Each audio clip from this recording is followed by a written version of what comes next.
When thinking of all the healthcare systems in the world, American citizens are quick to criticize our own system for costing too much or not providing adequate care to those who are more disenfranchised.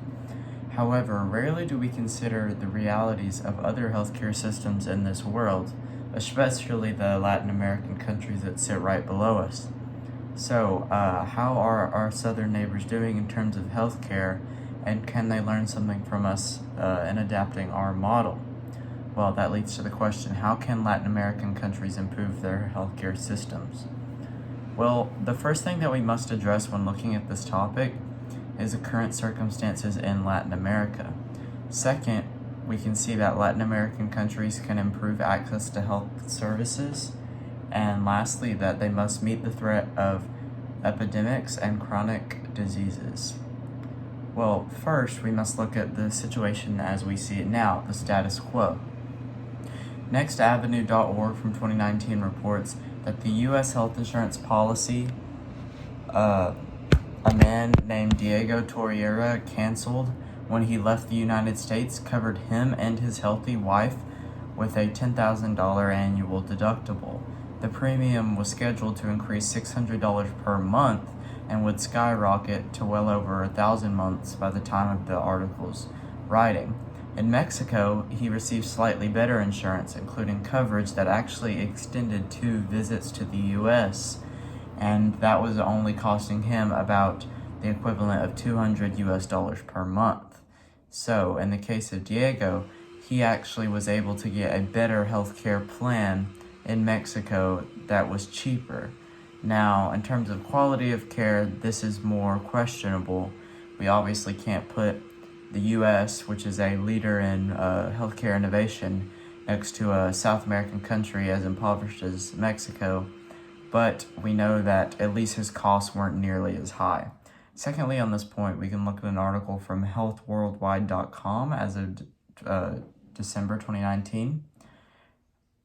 Which states, then there's the time you spend with your doctor. When you visit your physician in the U.S., after spending 15 minutes or even more filling out forms and being shuffled from room to room, you feel under pressure to go quickly because your doctor has other patients to see.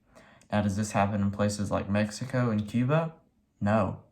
The average time spent with doctors here actually can reach 30 minutes in some areas, as many doctors in these places in Latin America serve much smaller communities and thus are able to spend more time with patients.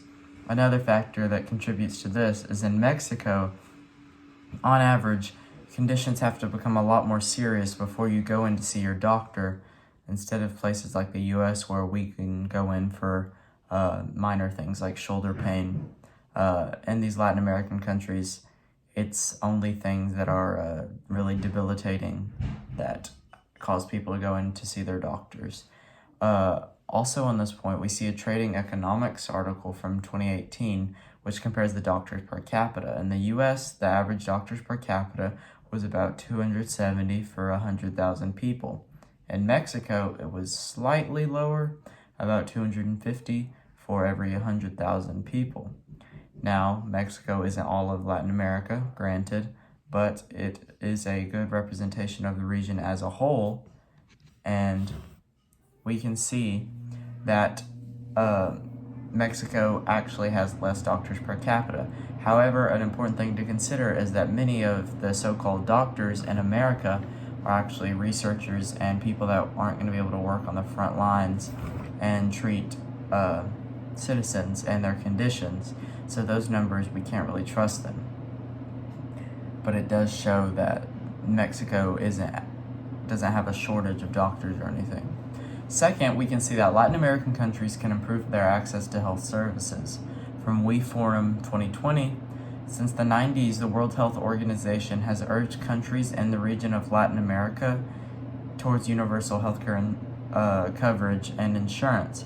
However, the increase in coverage has not ensured effective access to these healthcare systems that it put in place.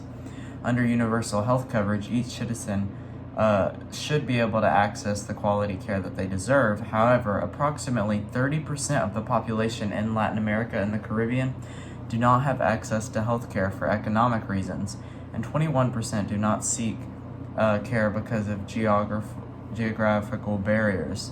In these places where cartels and poor infrastructure can keep people from seeing their doctors, we see that leads to significant effects on the quality of care these people actually get out of their experiences.